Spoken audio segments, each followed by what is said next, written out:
すべての酒飲みに最高のお酒との出会いを。梅酒には果実酒とリキュール、どちらもあるって知ってましたか？日本の法律では製法や原料によってお酒が18種類に分類されています。今日は意外と知らないお酒の分類を解説していきます。酒税法が定めるお酒の世界。この動画ではまずお酒の法的定義から始めて製法による基本分類を説明します。その後、各分類の中でさらに細かい分類について解説していきます。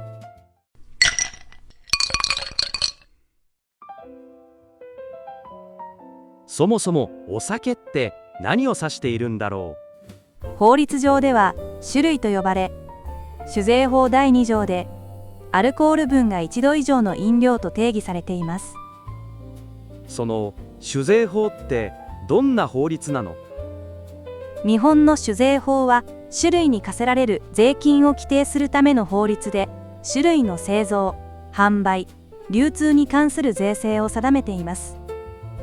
この法律の目的は税金を公平に集めること、お酒の市場を整理すること、そして消費者を守ることです。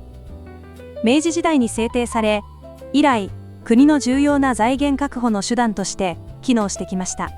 昭和28年に大幅な改正が行われ、現在の種類区分の基礎が形作られました。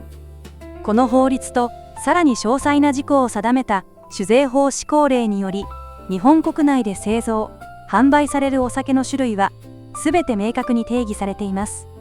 そのため、日本の酒税法は世界的に見ても細かい分類体系を持っています。酒税法が日本の酒文化の多様性を支える基盤となっているんだね。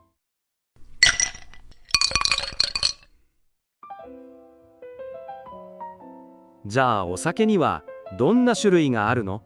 酒税法には基本分類が4種類あり、その中でさらに細かく種類が分類されています。まず製法により醸造種類、蒸留種類、混成種類に分類されます。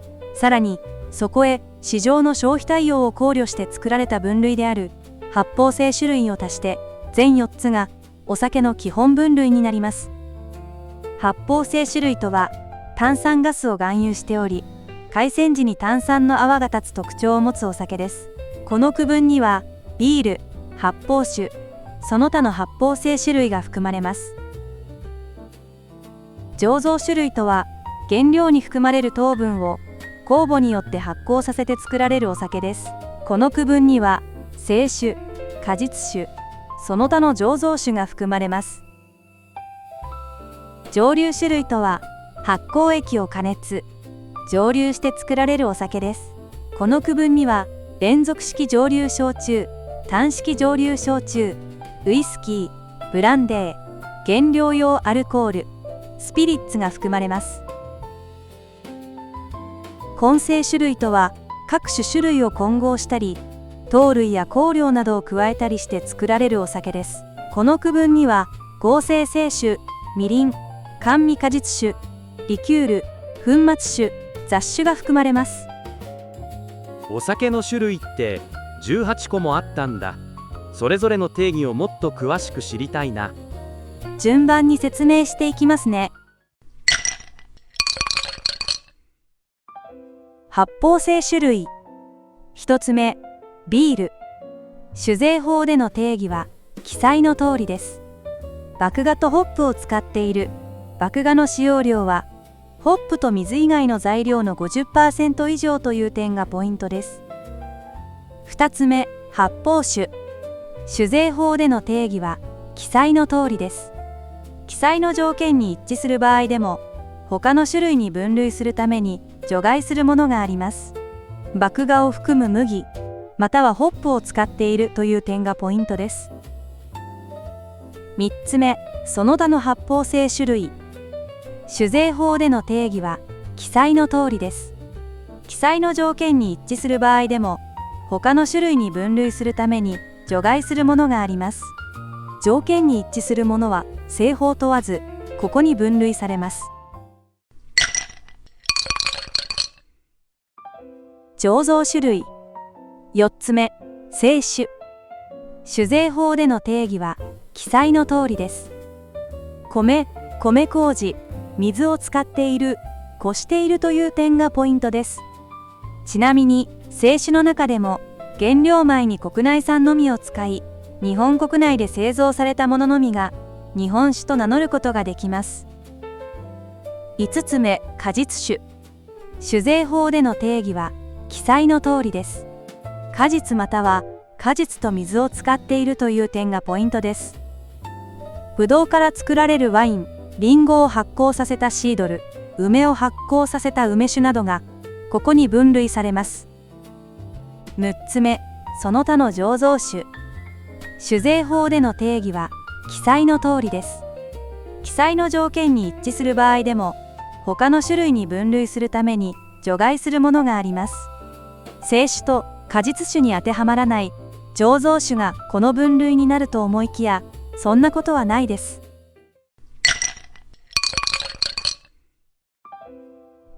蒸留種類。7つ目、連続式蒸留焼酎。酒税法での定義は記載の通りです。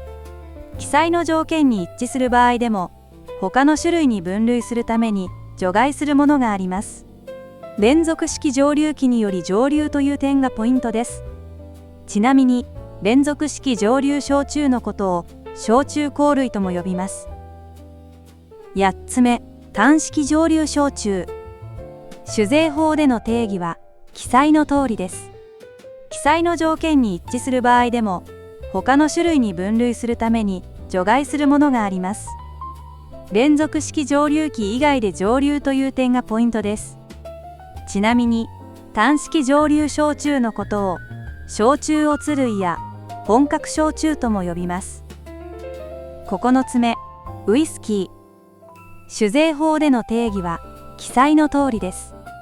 記載の条件に一致する場合でも、他の種類に分類するために除外するものがあります。発芽させた穀類と水を使用しているという点がポイントです。10個目、ブランデー。酒税法での定義は記載の通りです。記載の条件に一致する場合でも、他の種類に分類するために除外するものがあります。果実酒を蒸留したものという点がポイントです。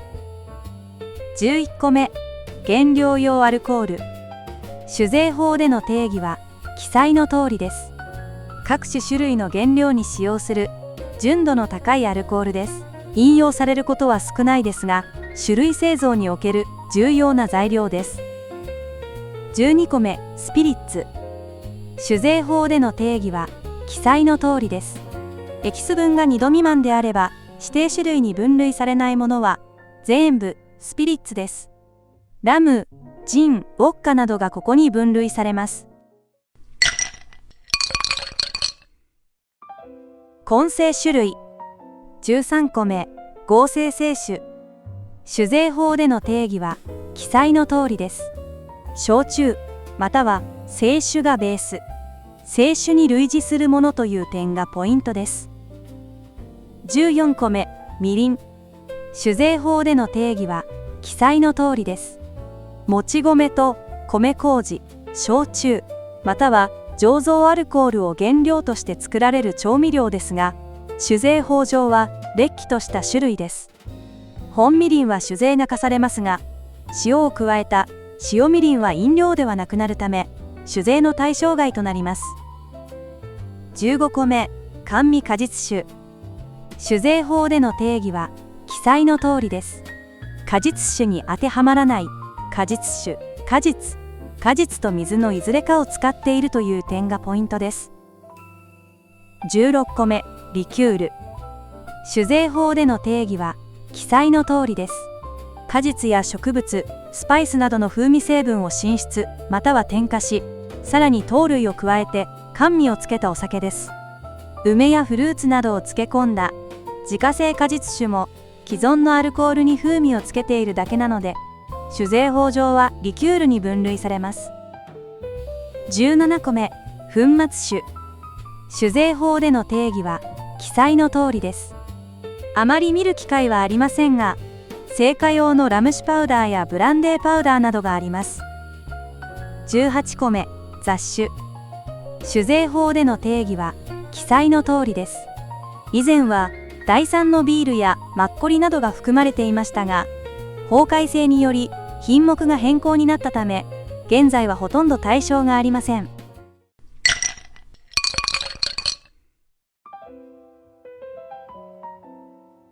以上が酒税法の18分類です。単なる知識として覚えるだけでなく、実際にお酒を選ぶ時の視点として活用することで楽しみ方が広がります。どんな風に活用できるの？例えば、いつも飲んでいるビールの代わりに同じ発泡性種類のベルギービールに挑戦してみると、新しい味わいの発見につながります。普段清酒を好む方であれば、同じ醸造酒でも果実酒を試してみることで多様性を楽しむことができます。同じ分類の中で冒険してみるってことか。確かにハードルが低くて試しやすそうだね。他にもバーやレストランでソムリエやバーテンダーと話す際に適切な用語で会話ができるようになります。また、お酒好きの友人との会話も深まり、共通の趣味としてのコミュニケーションが広がります。なるほど。バーやレストランでの会話も楽しくなりそう。酒税法の18分類というのは、単なる税制上の区分ではなく、お酒の世界を体系的に理解するための貴重な地図です。この地図を手に、これまで知らなかったお酒の領域に足を踏み入れてみると、新たな発見と感動が待っているかもしれません。ぜひ、これまでのなんとなくの選択から一歩進んで、意識的にお酒を選び、味わってみてください。